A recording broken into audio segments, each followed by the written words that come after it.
আল্লাহ তাআলা কোরআনুল কারীমে বলছেন, ওয়ালিকুল্লি উম্মাতিন জাআলনা মানসাকান লিয়াযকুরু ইসমাল্লাহি আলা মা রাযাকাহুম মিন বাহিমাতিল আনআম। আল্লাহ সুবহানাহু ওয়া তাআলা বলছেন, ওয়ালিকুল্লি উম্মাতিন জাআলনা মানসাকান, প্রত্যেক জাতির উপরে কোরবানি ছিল, কোরবানি করেছে তারা পৃথিবীর সূচনা লগ্ন থেকে। সুবহানাল্লাহ বলেন। সবচাইতে মজার ব্যাপার হলো, আগে আমাদের পূর্বে, উম্মতে মুহাম্মাদির পূর্বে এবং ইব্রাহিম আলাইহিস সালাম থেকে কোরবানির সূচনার আগে, আদম আলাইহিস সালাম থেকে যখন কোরবানি শুরু হয়, আদম আলাইহিস সালামের সন্তানদের দুজন সন্তানকে কেন্দ্র করে, তখন থেকে কিন্তু কোরবানি আমাদের মতো কোরবানি ছিল না।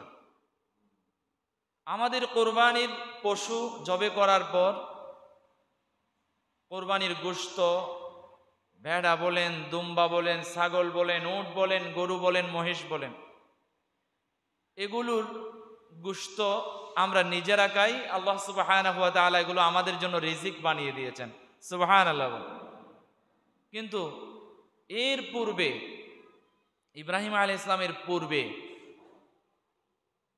আদম আলাইহিস সালাম থেকে যে কোরবানিগুলো হতো, সেগুলোর পশু নির্দিষ্ট স্থানে রেখে আসতো, সেগুলো আগুন এসে খেয়ে ফেলতো। সুবহানাল্লাহ।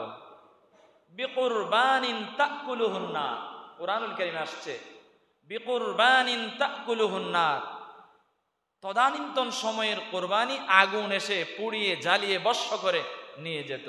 যার কোরবানি কবুল হতো তারটা পুড়িয়ে কোরবানি আল্লাহ সুবহানাহু ওয়া তাআলা জ্বালিয়ে ভস্ম করে নিয়ে যেতেন। আর যাদের কোরবানি কবুল হইতো না, পড়ে থাকতেন। একটু চিন্তা করে দেখেন, বর্তমান সময়ে যদি এই সিস্টেম চালু থাকতো যে কার কোরবানি কবুল হয়েছে এটা প্রকাশ্যে দেখা যাইত, আর কাদের কোরবানি কবুল হইতো না দেখা যাইত, এমন বিষয় যদি থাকতো এখন, তাহলে কে বুজুর্গ, কে আল্লাহর ওলি, কে মুত্তাকি ধরা খেয়ে যেত। আর কে চোর, কে চিটার, কে সুদখোর, কে ঘুষখোর, কে মুত্তাকি নয়, পরহেজগার নয়, এমনি লেবাসে, পোশাকে, চলনে বলনে মানুষের সাথে আল্লাহর ওলির মতো দেখতে, ভেতরে সব চিটার বাটপা। নাউজুবিল্লাহ বলেন। এখন এগুলো ধরা খায় না। কেন খায় না? এখন সুদখোর সবচাইতে বড় গরু জবে করে, কিন্তু কবুল হচ্ছে কি হচ্ছে না দেখা যাচ্ছে না। এটা আমাদের উপরে, উম্মতে মুহাম্মদের উপরে আল্লাহ রহম করেছেন। জোরে বলেন না সুবহানাল্লাহ। কারণ চুরির গুমর ফাঁস হয়ে যেত, ডাকাতের ডাকাতি ফাঁস হয়ে যেত, কারটা কবুল হয়েছে কারটা হচ্ছে না এটা দেখা যাইতো। তখন মানুষ চিনে ফেলতো আসলে ও মুত্তাকি, ও পরহেজগার, আর ও মুত্তাকি নয়, এটা প্রমাণিত হয়ে যেত। তখন মানুষ একজন আরেকজনকে মুখ দেখাইতে পারতো না। জোরে বলেন না নাউজুবিল্লাহ। আল্লাহ বড় দয়া করেছে, আল্লাহ বড় মেহেরবানি করেছে। জোরে বলেন সুবহানাল্লাহ।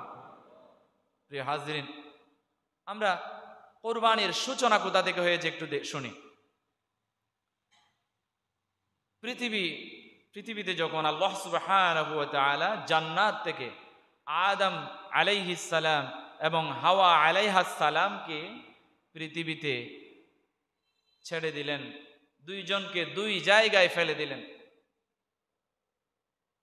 দীর্ঘদিন যাবৎ কাল ধরে আল্লাহর কাছে দোয়া করতে করতে, রব্বানা যালামনা আনফুসানা ওয়া ইল্লাম তাগফির লানা ওয়া তারহামনা লানাকুনান্না মিনাল খাসিরিন, এভাবে পড়তে পড়তে, তওবা করতে করতে আল্লাহ তাআলা তাদের মিলন ঘটিয়ে দিলেন আরাফাতের ময়দানে। সুবহানাল্লাহ বলেন। তো আরাফাতের ময়দানে যখন দেখা মিলল, এরপর থেকে ওনারা তো জান্নাত থেকে স্বামী স্ত্রী। সুবহানাল্লাহ বলেন। তো দুনিয়াতেও স্বামী স্ত্রী। তো তারা দুনিয়াতে সাক্ষাৎ লাভের পর থেকে যখন পারিবারিক জীবন কাটানো শুরু করলেন। তাদের জীবনে আল্লাহ সুবহানাহু ওয়া তাআলা জোড়ায় জোড়ায় সন্তান দেয়। সুবহানাল্লাহ বলে, জোড়ায় জোড়ায়, একটা ছেলে পুত্র সন্তান আর একটা কন্যা সন্তান। এরপরে এভাবে করে করে কিতাবে আসছে প্রায় 40 জোড়া সন্তান পৃথিবীতে হযরত আদম আলাইহিস সালাম এবং হাওয়া আলাইহাস সালাম জন্ম দিয়েছেন। সুবহানাল্লাহ বলেন। তো এখানে আল্লাহ সুবহানাহু ওয়া তাআলার বিধান ছিল তখন যে প্রথম জোড়ার ছেলের সাথে দ্বিতীয় জোড়ার মেয়ে এবং দ্বিতীয় জোড়ার ছেলের সাথে প্রথম জোড়ার মেয়ে, বিবাহের সিস্টেম ছিল তখন ওই রকম। হঠাৎ করে সেখানে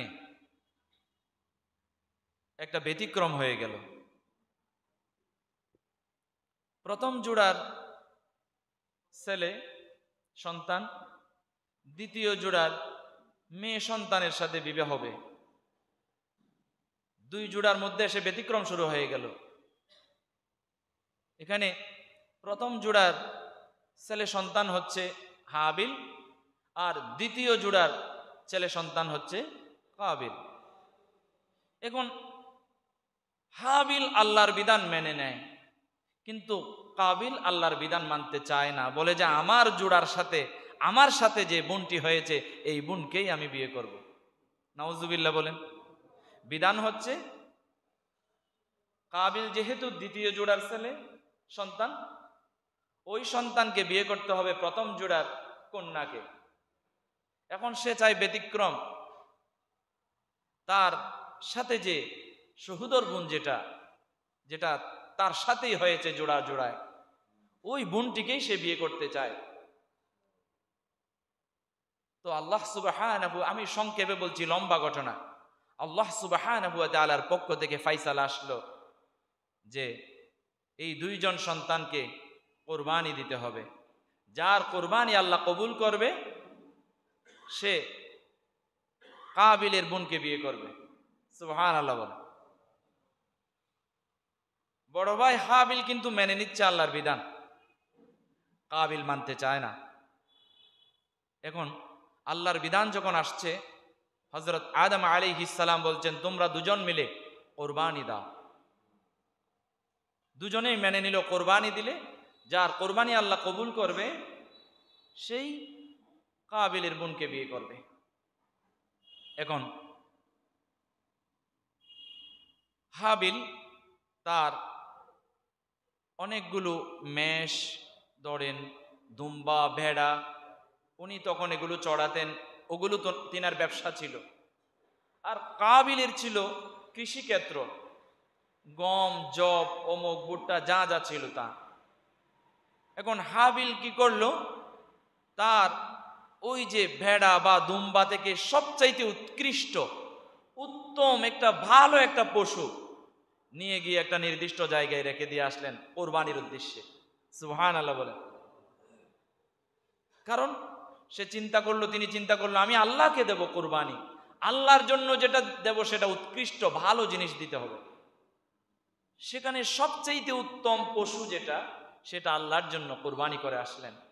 আর কাবিল কি করলো, দিয়ে যেহেতু দেব, আগুন এসে বর্ষ করে নিয়ে যাবে, সেহেতু ভালো জিনিস দেবার দরকার নাই, যেগুলা নষ্ট, পচা, দুর্গন্ধ, বেচা বিক্রি হবে না, নিজেও খাবো না, সেগুলো নিয়ে দিয়ে আসি। কত কপট! আল্লাহর বিধান যারা মানে না তারা তো কত নিকৃষ্ট হতে পারে। আল্লাহর বিধান যারা লঙ্ঘন করে ওই মানুষগুলো নিকৃষ্ট হতে হতে জানোয়ারের চাইতে, পশুর চাইতেও নিকৃষ্ট হতে পারে। জুড়ে বলেন না নাউজুবিল্লাহ। তো পচা, দুর্গন্ধ, বাসি, খারাপ জিনিসগুলো তার সম্পদ থেকে রেখে আসলেন। এখন দেখা গিয়েছে ফজরের সময় গেল, দেখা গিয়েছে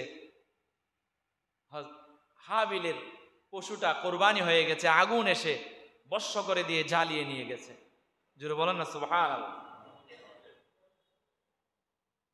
আল্লাহ তাআলা কুরআনুল কারীমে ইরশাদ করছেন, ওয়াতলু আলাইহিম নাবা বানাই আদম বিল হক ইয ক্বাররাবা কুরবানান فتقبل من أحدهما ولم يتقبل من الآخر قال لأقتلنك إنما يتقبل الله من المتقين জোরে বলেন আল্লাহু আকবার।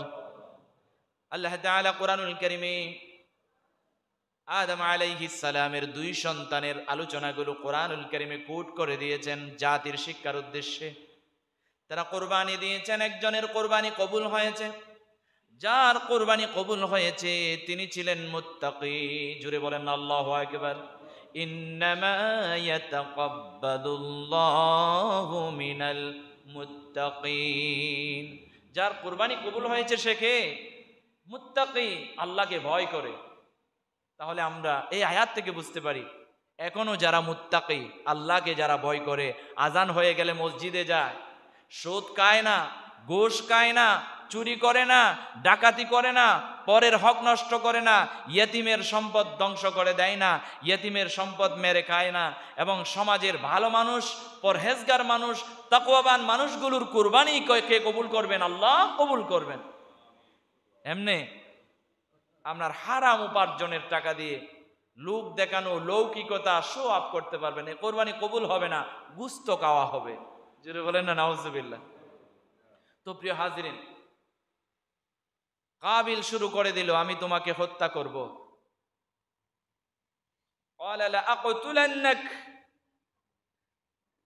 কাবিল বলছে আমি তোকে হত্যা করব। আমি কোরবানি কবুল হয় নাই, কি হয়েছে? আমি তোকে হত্যা করব, তারপর আমি আমার বোনকে বিয়ে করবো, আমার বোনকে চাই। মূলত কিতাবে আসছে কাবিলের বোনটি অধিক পরিমাণ সুন্দরী ছিলেন, খুবই সুন্দরী ছিলেন। সেই সুন্দরীর মোহে পড়ে তার নিজের ভাইকে হত্যা করছে। আর হত্যা করার কথা যখন সরাসরি হত্যার হুমকি যখন দিলেন, তখন তার ভাই বললেন, ভাই তুমি আমাকে হত্যা করলেও আমি কিন্তু তোমাকে হত্যা করব না, আমি কিন্তু তোমাকে হত্যা করব না। এরপরের আয়াতে আল্লাহ তাআলা ঘোষণা করে দিলেন, এটা কোরআনুল কারীমে কোট করে দিলেন, বলেছে আমি কিন্তু তোমাকে হত্যা করব না, কারণ আমি ইন্নী আখাফুল্লাহ, আমি আল্লাহকে ভয় করি। তাহলে আল্লাহকে যারা ভয় করে তারা কখনো মানুষকে কতল করতে পারে না। আর যারা জালেম, যুগে যুগে যারা জালেম ছিল, তাদের অন্তরে আল্লাহর ভয় নাই, এজন্য তারা জুলুম করতে পারে, নির্যাতন করতে পারে, পাপ করতে পারে, আল্লাহর বিধান লঙ্ঘন করতে পারে, এবং হত্যার মতো জঘন্য পাপ কাজ করতে পারে। এরপরে বলছে, ভাই তুমি যদি আমাকে হত্যা করো কি হবে জানো? ইন্নী উরিদু আন তাবুআ বিইসমি ওয়া ইসমিকা ফাতাকুনা মিন আসহাবিন নার। বলছেন তুমি তোমার নিজের পাপ এবং আমার পাপ, কাবিল বলছে তুমি তোমার নিজের পাপ এবং আমার পাপ সব কিছু তোমার মাথার উপরে বোঝা করে বহন করে নিয়ে জাহান্নামের অগ্নি বুক করবে। তুমি কি এটা জানো না? ভাই দেখো, তুমি আমার গুনাহ এবং তোমার গুনাহ নিয়ে জাহান্নামে যাবে। তুমি আমাকে হত্যা করতে পারো, কিন্তু আমি তোমাকে হত্যা করতে পারি না। তো সুতরাং হত্যাকারীরা যাকে হত্যা করে তার জীবনের সব পাপ মাথার উপরে নিয়ে নেয়। জুড়ে বলেন না নাউজুবিল্লাহ। আর ওই পাপগুলো নিয়ে জাহান্নামের ভিতরে ঢুকায়া দেয় আল্লাহ। ওয়াযালিকা জাযাউয যালিমিন, এটাই হচ্ছে জালেমদের প্রতিদান। নাউজুবিল্লাহ বলেন। তাহলে পৃথিবীর ইতিহাসে সর্বপ্রথম হত্যাযজ্ঞ যেটা হয়েছে, সবচাইতে নিকৃষ্ট হত্যা, নিজের ভাই হত্যা করেছে কি কারণে? একটা মেয়ের কারণে, একটা নারীর কারণে। এখনো এই কোরবানির ইতিহাস থেকে আমাদের শিক্ষা গ্রহণ করতে হবে। শুধু কোরবানি করলাম, গরুকে কত বড় কিনলাম, এগুলোর দিকে তাকাইলে হবে না। কোরবানির ইতিহাসের এই কোরআনের আয়াত থেকে নিগুড় তথ্য বের করে আমাদেরকে এখান থেকে শিক্ষা নিয়ে ঘরে যেতে হবে। কোরবানির ইতিহাস বইলা মজা দিলাম, কিন্তু এখান থেকে শিক্ষা নিতে পারলাম না, এগুলো কোরবানির আলোচনা হতে পারে না। তাহলে এখান থেকে শিক্ষা হচ্ছে, পৃথিবীর ইতিহাসে সর্বপ্রথম নিজের ভাইকে হত্যা করেছে একটা নারীর কারণে। নাউজুবিল্লাহ বলেন। এখনো গবেষণা করে দেখেন, যাচ করে দেখেন, আপনি দেখবেন শতকরা প্রায় ৮০ থেকে ৯০ ভাগ খুন হয় নারীর কারণে। নাউজুবিল্লাহ বলেন, নারীর কারণে। সুতরাং প্রিয় হাজিরিন, নারীর মোহে পড়া যাবে না, আল্লাহর বিধান লঙ্ঘন করে নারীর মোহে পড়া যাবে না। নারীকে নারীর জায়গায় রাখবেন, আল্লাহর বিধানকে আল্লাহর বিধানের জায়গায় রাখতে হবে। আল্লাহ আমাদের তৌফিক দান করুন বলি আমিন। প্রিয় হাজিরিন, তো হযরত আদম আলাইহিস সালামের 2 পুত্র কুরবানি দিয়েছিল। কুরবানি কবুল হয়েছে কারটা? মুত্তাকির। যে মুত্তাকি ছিল, পরহেজগার ছিল, আল্লাহকে ভয় করত এবং আল্লাহর বিধান মানত, ওনারটা। তাহলে এখনো তাদের কুরবানি কবুল হবে যারা আল্লাহকে ভয় করে। আমরা আল্লাহকে ভয় করবো তো ইনশাআল্লাহ। আল্লাহ আমাদের তৌফিক দান করুন বলি আমিন। আল্লাহকে ভয় করার তৌফিক দান করুন বলি আমিন। আল্লাহর পরীক্ষায় উত্তীর্ণ হবার তৌফিক আমাদের দান করুন বলি আমিন। আর ইব্রাহিম আলাইহিস সালামের কুরবানি আমাদের জাতির পিতার কুরবানি। আমাদের জাতির পিতাকে ইব্রাহিম আলাইহিস সালাম, এছাড়া অন্য কোনো জাতির পিতা আমরা মানি না, এরা ভণ্ড। এক কথায় ইব্রাহিম আলাইহিস সালামের অনেকগুলো পরীক্ষা ছিল, বড় বড় অনেকগুলো পরীক্ষার, কয়েকটি পরীক্ষার মধ্যে একটা পরীক্ষা ছিল যে প্রায় ৮৬ বছর বয়সে ইব্রাহিম আলাইহিস সালাম কলিজার টুকরা ইসমাইল আলাইহিস সালামকে পেলেন। পাওয়ার পরে অন্যান্য পরীক্ষার কথা তো আমি আগে আলোচনা করেছি যে হযরত হাজার এবং ওনার সন্তান ইসমাইল আলাইহিস সালামকে মক্কার অদূরে বাবেল শহর থেকে নিয়ে গিয়ে একদম মরুভূমিতে রেখে আসা, ছোট্ট একটা বাচ্চাকে নিয়ে, তার স্ত্রীকে নিয়ে, সুন্দর স্ত্রীকে নিয়ে, এগুলো তো আলোচনা করেছি। এখানে সবচাইতে একটা মজার বিষয় কি জানেন, এবং কঠিন বিষয়, কেমন পরীক্ষা দেখেন। পৃথিবীর জমিনে যদি 2 জন সুন্দরী নারী কথা আমি বলি, তাহলে বলতে হবে 1 নম্বরে হযরত খাদিজাতুল কুবরা রাদিয়াল্লাহু তাআলা আনহা, 2য় নম্বরে বলতে হবে হযরত ইব্রাহিম আলাইহিস সালামের স্ত্রী হযরত হাজার আলাইহাস সালাম। সুবহানাল্লাহ বলেন। তো এত সুন্দরী, এত রূপবতী, এত গুণবতী একটা স্ত্রীকে রেখে আসছে আল্লাহর আদেশে। আল্লাহর আদেশ, কত বড় পরীক্ষা, একটা মরুভূমিতে রেখে আসছে। এখন আমরা আল্লাহর আদেশ, আল্লাহ বলে নাই যে আপনার স্ত্রীটাকে মরুভূমিতে রেখে আসতে, বনবাস রেখে আসতে। আল্লাহ বলছে তোমরা 5 ওয়াক্ত নামাজ পড়ো। এই যে আজান হলে ঘরে স্ত্রীকে রেখে নামাজ পড়তে আসতে পারি না, তো আপনি আসছেন কুরবানি করতে,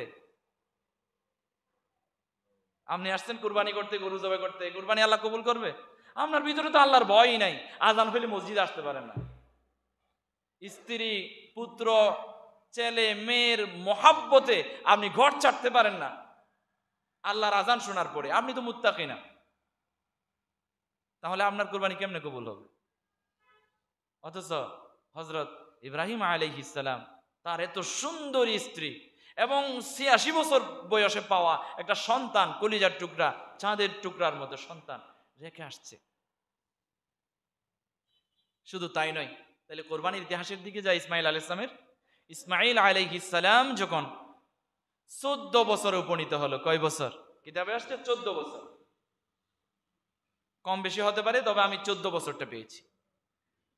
তো ইসমাইল আলাইহিস সালাম যখন 14 বছর, হযরত ইব্রাহিম আলাইহিস সালামকে স্বপ্ন দেখালেন। ফালাম্মা বালাগা মাআহু আস-সা'য়া ক্বালা ইয়া বুনাইয়া ইন্নী আরা ফিল মানামি আন্নী আযবাহুকা ফানজুর মাযা তারা ক্বালা ইয়া আবাতি ইফআল মা তু'মার সাতাজিদুনি ইনশাআল্লাহু মিনাস সাবিরিন। আল্লাহ তাআলা ইব্রাহিম আলাইহিস সালামকে স্বপ্নে দেখালেন যে ওনার সন্তানকে উনি জবে করছেন। একে একে কয়েকবার দেখালেন। এখন স্বপ্নের কথা ইসমাইল আলাইহিস সালামকে শেয়ার করলেন। শেয়ার করার আগে আমি আরেকটু জিনিস আপনাদেরকে খোলাসা করি। আমাদের স্বপ্ন এবং নবীদের স্বপ্নের মধ্যে পার্থক্য রয়েছে। কিছু স্বপ্ন আছে স্বপ্নে নফসি, নফসানি, আর কিছু স্বপ্ন আছে স্বপ্নে শয়তানি। আর কিছু স্বপ্ন আছে স্বপ্নে ওহী। সুবহানাল্লাহ। নবীদের যে স্বপ্ন, স্বপ্ন দেখলেই এগুলো আল্লাহর বিধান, এগুলো আল্লাহ দেখাইছেন। যদি কোনো আদেশ সূচক স্বপ্ন নবীদেরকে দেখায় তাহলে এটা আল্লাহর আদেশ, সরাসরি আদেশ, এটা করতে হবে। আর আমরা অনেক স্বপ্ন দেখি কিরকম, সারাদিন যা কল্পনা জল্পনা করেছি তা দেখি। আবার কিছু স্বপ্ন আছে আল্লাহর পক্ষ থেকে, এগুলোর কিছু কিছু স্বপ্নের ব্যাখ্যা অনেক কঠিন, এগুলো অনেক গবেষণা করে বের করতে হয়। আর কিছু স্বপ্ন আছে স্বাভাবিক স্বপ্ন, এগুলো আপনি নিজেই বের করতে পারবেন। তবে স্বপ্নের কথা কাউকে বলা দরকার নাই। যখন আপনি ভয়ঙ্কর কোনো স্বপ্ন দেখবেন, তাড়াহুড়ো করে উঠে ঘুম থেকে উঠে উজু কালাম করে পবিত্র হয়ে 2 রাকাত নামাজ পড়ে আল্লাহর কাছে হাত তুলে বলবেন, আল্লাহ, এটা হাদিস শরীফে আসছে, আল্লাহ আমি একটা ভয়ঙ্কর স্বপ্ন দেখলাম, কি দেখলাম বুঝতে পারতেছি না, এই স্বপ্নের ব্যাখ্যাও বুঝতেছি না, আল্লাহ এই স্বপ্নের মাধ্যমে যদি আমার কোনো কল্যাণ থাকে, এই কল্যাণ হাসিল করার তৌফিক আমাকে দান করো, জোরে বলেন আমিন। আর যদি আমার এই ভয়ঙ্কর স্বপ্নের মাধ্যমে কোনো আমার জীবনে কোনো অকল্যাণ সাধিত হতে পারে, কিন্তু আনেওয়ালা কোনো বলা মসায়েব থাকতে পারে, আল্লাহ তুমি এই মসায়েব আমার কাছ থেকে সরিয়ে দাও, দূর করে দাও, আমি তওবা করছি, তোমার কাছ থেকে পানা চাই, এভাবে আল্লাহর কাছে দোয়া করবেন। আচ্ছা আসুন এবার স্বপ্নের কথা ইব্রাহিম আলাইহিস সালাম ইসমাইল আলাইহিস সালামকে বললেন, যেহেতু আল্লাহর আদেশ।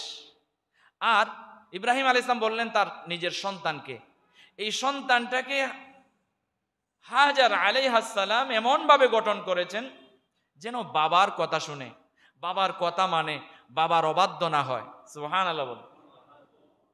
আমাদের দেশের কিছু মা আছে সন্তানকে বাবা থেকে দূরে সরাইয়া রাখে, বাবাকে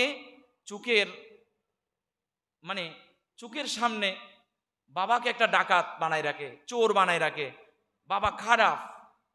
কিছু মা আছে এরকম। আবার কিছু মা আছে এমন যে ওর বাবাই সব কিছু ওনার জন্য, বাবা ওর আইডল, বাবা ওর আদর্শ, এরকম করে সন্তানের কাছে বাবার সম্মান, বাবার মর্যাদা রাখে। তো হযরত হাজার উনি এমন একজন মেয়ে ছিলেন, যিনি তাকে যখন মক্কার দূরে মরুভূমিতে রেখে আসছিলেন, হযরত ইব্রাহিম আলাইহিস সালামকে ডাক মেরে বলছিলেন, শুনেন, কোনো খাবার নাই, পানি নাই, কোনো মানুষ নাই, পশু নাই, পাখি নাই, জনমানবহীন একটা এলাকায় আমাকে রেখে যাচ্ছেন, কি আপনি আমার উপর রাগ করে, নাকি আমাকে ভালো লাগছে না এজন্য, নাকি আল্লাহর আদেশে? বলে যে আমি আল্লাহর আদেশে বলে আঙ্গুলটা ওনার দিকে না তাকায়া আঙ্গুলটা উপরের দিকে রাখলেন। তখন হাজার আলাইহিস সালাম মেনে নিলেন এটা আল্লাহর আদেশ। তিনি ধৈর্য ধারণ করে সেখানে নিজেকে মানিয়ে নিলেন। জুড়ে বলেন না সুবহানাল্লাহ। তিনি এমন মেয়ে, ওনার আরো অনেক গুণের কথা আমি যদি বলতে চাই সংক্ষিপ্ত সময়ে বলার সুযোগ নাই। প্রিয় হাজিরিন, বলতে চেয়েছিলাম ইসমাইল আলাইহিস সালামকে এভাবে গঠন করলেন। তো ইসমাইল আলাইহিস সালাম বাবার কথা শুনে আপনি আপনার আল্লাহর প্রভুর পক্ষ থেকে যেটা আদিষ্ট হয়েছেন সেটা আপনি বাস্তবায়ন করেন। আপনি আমাকে ইনশাআল্লাহু মিনাস সাবিরিন ধৈর্যশীল হিসাবে পাবেন। জোরে বলেন আল্লাহু আকবার। এখন বাবা এবং পুত্র দুজনেই আল্লাহর আদেশের উপরে স্ল্যান্ডার করেছেন এবং জায়গা মতো চলে গেছেন। যেতে যেতে সেখানে শয়তান 3 বার বাধা দিয়েছিল। হাজিরা যে 3 জায়গায় শয়তানকে পাথর নিক্ষেপ করে, ওই 3 জায়গায় ইব্রাহিম আলাইহিস সালামকে বাধা দিয়েছিল। সেই বাধা অতিক্রম করে জায়গা মতো চলে গিয়ে ইসমাইল আলাইহিস সালামকে কায়েদ করে শোয়ালেন। এই যে আমরা যেমন ঘুমাই ডান হাতে এভাবে দিয়া ডান দিকে করে ঘুমাই, সেভাবে কায়েদ করে শোয়ালেন, একদম উপুট করে না, মানে ডান কাঁধ করে শোয়া, যেন চেহারাটা যেন বাবা না দেখে, পেছন দিক থেকে জবে করবে। এখন সন্তান এবং বাবা স্যালেন্ডার করছেন এবং সন্তান কি সুন্দর করে শুয়ে গেলেন, নড়াচড়া করছে না। বাবা আপনি আর দেরি করবেন না, আল্লাহর আদেশ যেটা পেয়েছেন আপনি এটা বাস্তবায়ন করেন।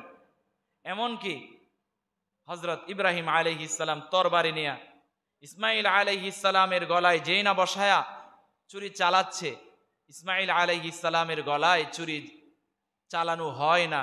আর আল্লাহ সুবহানাহু ওয়া তাআলা ডাক মেরে বলে দিলেন আরশ আজিম থেকে জিবরাইল আমিনের মাধ্যমে জান্নাত থেকে একটা দুম্বা ইসমাইল আলাইহিস সালামের গলার নিচে ইব্রাহিম আলাইহিস সালামের তরবারির নিচে এই পশুটা দিয়া জবে হয়ে গেল, কুরবানি হয়ে গেল। ইসমাঈল আলাইহিস সালামকে আল্লাহ বাঁচিয়ে দিলেন। জোরে বলেন না সুবহানাল্লাহ। ওয়ানাদাইনাহু ইয়া ইব্রাহিম ক্বাদ সাদ্দাকতার রুইয়া ইন্না কাযালিকা নাজিল মুহসিনিন। ডাক মেরে বললেন, ইয়া ইব্রাহিম, তুমি তো দেখিয়ে দিলা, তুমি আর তোমার সন্তান আমার আদেশের উপরে তোমরা স্যালেন্ডার করেছো, তোমরা দেখিয়ে দিয়েছো, কাজে আমি তোমাদের এই কোরবানি কবুল করে নিয়েছি। আমার উদ্দেশ্য ছিল না ইসমাঈল আলাইহিস সালামকে জবেহ করা, আমার উদ্দেশ্য ছিল না ইসমাঈল আলাইহিস সালাম কতল হবে, আমার উদ্দেশ্য ছিল তোমরা আল্লাহকে কতটুকু ভয় করেছো, আমার পরীক্ষায় কি পরিমাণ তোমরা পাশ করো, এটাই দেখার বাকি ছিল। জোরে বলেন আল্লাহু আকবার। ওয়াফাদাইনাহু বিযিবহিন আযীম। এটা মহান একটা কুরবানি ছিল, আল্লাহর পক্ষ থেকে মহান পরীক্ষা ছিল। এই পরীক্ষায় শতভাগ উত্তীর্ণ হয়েছেন যিনি, তিনি হচ্ছেন হযরত ইব্রাহিম আলাইহিস সালাম এবং ইসমাঈল আলাইহিস সালাম। আল্লাহ সুবহানাহু ওয়া তাআলা আমাদেরকে যে হাবিল এবং ইব্রাহিম আলাইহিস সালাম যেমন ভাবে আল্লাহকে ভয় করে আল্লাহকে রাজি খুশি করবার জন্য কোরবানি দিয়েছিলেন, সেভাবে আমাদেরকে আমাদের প্রিয় বস্তুটা কোরবানি দেওয়ার তৌফিক আল্লাহ আমাদের দান করুন বলি আমিন।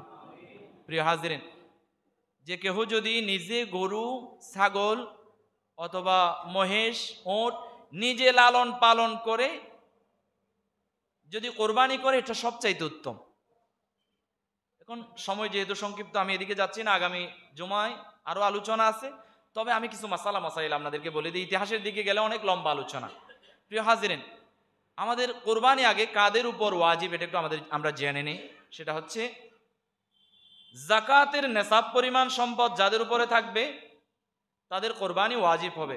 তবে যাকাতের নেসাব আমরা জানি 7.5 ভরি স্বর্ণ এবং 52.5 তোলা রূপার সম পরিমাণ টাকা পয়সা সম্পদ থাকলে তাকে কি করতে হবে? যাকাত দিতে হয়, তা 1 বছর পরিমাণ যদি থাকে। কিন্তু কোরবানির ক্ষেত্রে আপনার কাছে 10 তারিখ, 11 তারিখ, 12 তারিখের মধ্যে, এই 3 দিনের মধ্যে যদি যাকাতের নেসাব পরিমাণ সম্পদ আপনার হয়ে থাকে, তাহলে আপনার উপর কোরবানি ওয়াজিব। আর যদি এই 3 দিনের ভেতরে কোরবানি ওয়াজিব হয় নাই, এমন কোনো মানুষ কোরবানি করতে চায়, তার একটা ছাগল কেনার কিংবা একটা ভাগে কোরবানি দেওয়ার সামর্থ্য হয়েছে, তাহলে তার উপর অবশ্যই কোরবানি ওয়াজিব নয়, তিনিও চাইলে কোরবানি দিতে হবে। এটা উত্তম, কোরবানির মতো উত্তম আর কিছুই হতে পারে না। জোরে বলেন না সুবহানাল্লাহ। এই যে 10 দিনের একটা ফজিলত আছে, গত জুমায় আমাদের সম্মানিত ইমাম সাহেব আলোচনা করেছেন, আমি শুনেছি, উনি আমাকে বলছেন। এই জন্য আমি এই যে জিলহজ মাসের 10 দিনের ফজিলত নিয়ে আজকে আলোচনা করলাম না। এই যে 10 দিনের ফজিলতের ভিতরে সবচাইতে উত্তম, সবচাইতে ভালো কাজ যেটা, সেটা হচ্ছে কোরবানি। সুতরাং প্রিয় হাজিরিন, আমরা যদি আমাদের ঘরে একটা ছাগল কেনার পয়সা থাকে, একটা ভাগে কোরবানি দেওয়ার পয়সা থাকে, যদিও আপনার ওয়াজিব হয় নাই, আপনি কোরবানি করে দেখেন, আল্লাহ সুবহানাহু ওয়া তাআলা আপনার ঘরে রহমত এবং বরকত দিয়ে ভরপুর করে দেবেন। জোরে বলেন সুবহানাল্লাহ।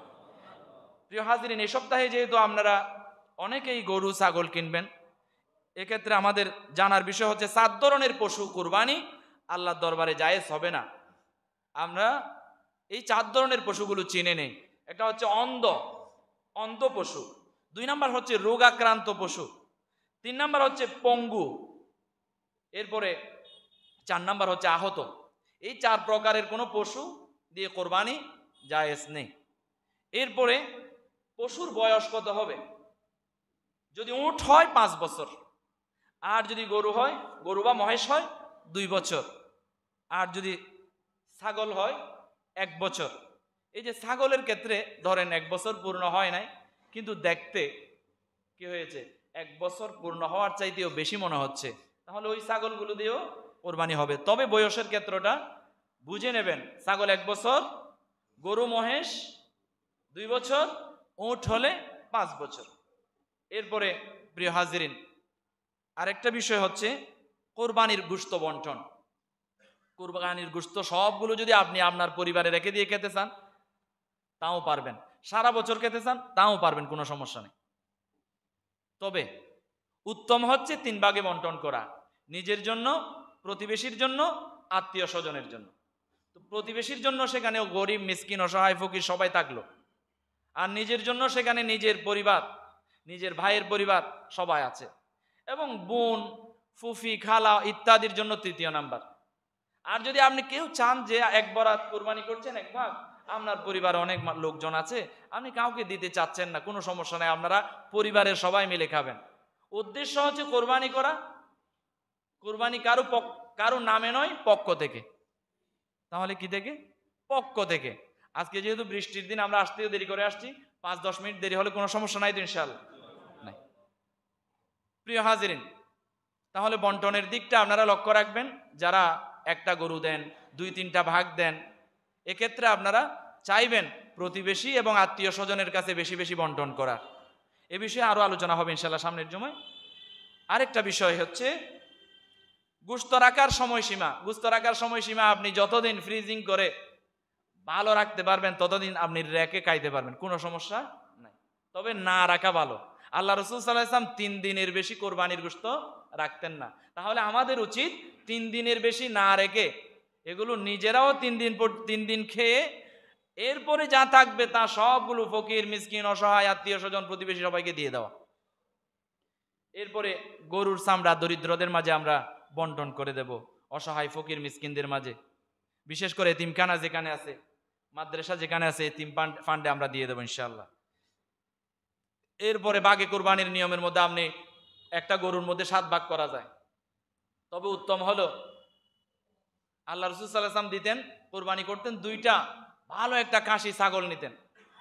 ছাগলগুলো নিয়ে একটা নিজের পরিবারের পক্ষ থেকে, আর একটা সকল উম্মতে মুহাম্মদীর পক্ষ থেকে আল্লাহ রাসূল সাল্লাল্লাহু আলাইহি ওয়াসাল্লাম কোরবানি করতেন। সুতরাং আমরাও চাইলে আমরা একটা, আপনি পরিবারের প্রধান, পরিবারের সকলের পক্ষ থেকে একটা কোরবানি, আপনার একক টাকায়, একজনের টাকায় পরিবারের পক্ষ থেকে একটা কোরবানি, একটা ভাগ দিতে পারেন। অথবা সকল পরিবারের সকলের পক্ষ থেকে একটা গরু আপনি কোরবানি দিতে পারেন। অথবা আপনি চাচ্ছেন যে আপনার বাবার পক্ষ থেকে, মায়ের পক্ষ থেকে, স্ত্রীর পক্ষ থেকে, অথবা একটা বোনের পক্ষ থেকে, অথবা পরিবারের অন্য একজন ছেলে বা কন্যা সন্তানের পক্ষ থেকে কোরবানি দিচ্ছেন, তাহলে তাও পারবেন, কোনো সমস্যা নাই। অথবা 2 জন মিলে একটা গরু কোরবানি করছেন, তাও পারবেন। 3 জন মিলে চাচ্ছেন, তাও পারবেন। 5 জন মিলে চাচ্ছেন, তাও পারবেন। ভাগে কোরবানির ক্ষেত্রে গরুর মধ্যে 7 ভাগ করা যায়, তাহলে এই 7 ভাগকে যে যেভাবে তবে আরেকটা বিষয় এখানে লক্ষ্য করবেন, 1 ভাগ কোরবানিকে 4-5 জন মিলে টাকা দিয়ে করা যাবে না। একটা ছাগল কোরবানিকে কয়েকজন বন্ধু মিলে টাকা দিয়ে করা যাবে না, অথবা পরিবারের কয়েকজন সদস্য মিলে টাকা দিয়ে করা যাবে না। ওয়াজিব হচ্ছে যার উপর নেশাব পরিমাণ সম্পদ আছে তার উপর। তাহলে তিনি চাইলে 1 ভাগ কোরবানি দেবে সকলের পক্ষ থেকে, পারবে। তবে সকলে মিলে টাকা দিয়ে 1 ভাগ কোরবানি করা এটা জায়েজ নাই। যেমন সৌদি আরবে কিংবা বিদেশে যারা বসবাস করে, কয়েকজন বন্ধু মিলে চিন্তা করলো একটা ছাগল আমরা কিনে কোরবানি দিলাম, এটা কোরবানি হবে না, বরং গোশত খাওয়া হবে। আল্লাহর নামে জবা করলো, গোশত খাওয়া হলো। এরকম অনেক পরিবার আছে, দেখা যায় কয়েক ভাই মিলে টাকা দিছে তারপরে গরু কিনছে। হবে না, আপনাকে ভাগ নির্দিষ্ট করতে হবে। ওই ভাই কয় ভাগের টাকা দিছে, আপনি কয় ভাগের টাকা দিচ্ছেন, এভাবে। আবার কারো নামে কোরবানি হবে না। এখন আমরা বলার ক্ষেত্রে গুনাহ হয়ে যায়, বলে যে আমার বাবার নামে, মায়ের নামে, অমুকের নামে, তমুকের নামে, আবার নামগুলো লিস্ট করে নেই। না, এভাবে হবে না। পক্ষ থেকে আপনার উপর কোরবানি ওয়াজিব হয়েছে, আপনার পক্ষ থেকে আপনি কোরবানি দেবেন। পক্ষ থেকে আপনি যদি বলেন যে এটা আমি আমার পরিবারের সকলের পক্ষ থেকে আমি কোরবানি দিচ্ছি, হয়ে যাবে। প্রিয় হাজিরিন, এরপরে হচ্ছে জবে করার নিয়ম। বিসমিল্লাহ তাআলা তাকবীর আল্লাহু আকবার বলে আপনি শুরু করতে পারেন, অথবা আর অন্যান্য যে দোয়াগুলো আছে এগুলোও পড়তে পারেন। এরপরে আমরা জানি যে 5 দিন রোজা রাখা হারাম, 2 ঈদের 2 দিন এবং ঈদুল আজহার সাথে মিলিয়ে 3 দিন, এই 5 দিন রোজা রাখা হারাম। তাহলে কোরবানির পরের 3 দিন আমরা কি রাখবো না, রোজা রাখবো না, এটা খেয়াল রাখবেন। তবে হ্যাঁ, এই যে 10 দিন আল্লাহ নবী সাল্লাল্লাহু আলাইহি ওয়াসাল্লাম জিলহজ মাস যখন শুরু হয়ে যেতেন, সাহাবা ইকরাম রিদওয়ানুল্লাহি তাআলা আলাইহিম আজমাইন প্রতিযোগিতা করতেন, প্রত্যেক দিন রোজা রাখতেন 9 তারিখ পর্যন্ত। সুবহানাল্লাহ বলে। আল্লাহ নবী সাল্লাল্লাহু আলাইহি ওয়াসাল্লাম গুরুত্ব দিয়েছেন তোমরা আরাফার দিনের 9 তারিখের রোজাটা একটু বেশি গুরুত্ব সহকারে রাখবে। এটা গুরুত্ব দিতে হবে আমাদেরকেও। তো এখন চিন্তা করে দেখেন, আমাদের এখানে যখন 9 তারিখ হবে, আমাদের এখানে যেদিন 9 তারিখ সেদিন সৌদি আরবে কোরবানি, তাহলে কি করবেন? জিলহজ মাসের শুরু থেকে 9 তারিখ পর্যন্ত যদি আমরা রোজা নাও রাখতে পারি, তাহলে আমরা আরাফাতের দিন এবং আমাদের বাংলাদেশে যেদিন 8 তারিখ সেদিনও আমরা রোজা রাখবো, আবার এখানে যেদিন 9 তারিখ সেদিনও আমরা রোজা রাখবো ইনশাআল্লাহ।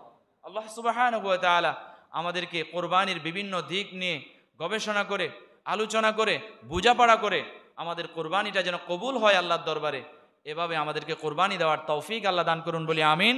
আমাদের প্রত্যেকের কোরবানি আল্লাহ কবুল করুন বলি আমিন। এবং হাজী সাহেবান যারা হজ করতে গিয়েছেন প্রত্যেকের হজ যেন আল্লাহ কবুল করেন বলি আমিন। ওয়া আখির দাওয়ানা আনিল হামদুলিল্লাহি রাব্বিল আলামিন।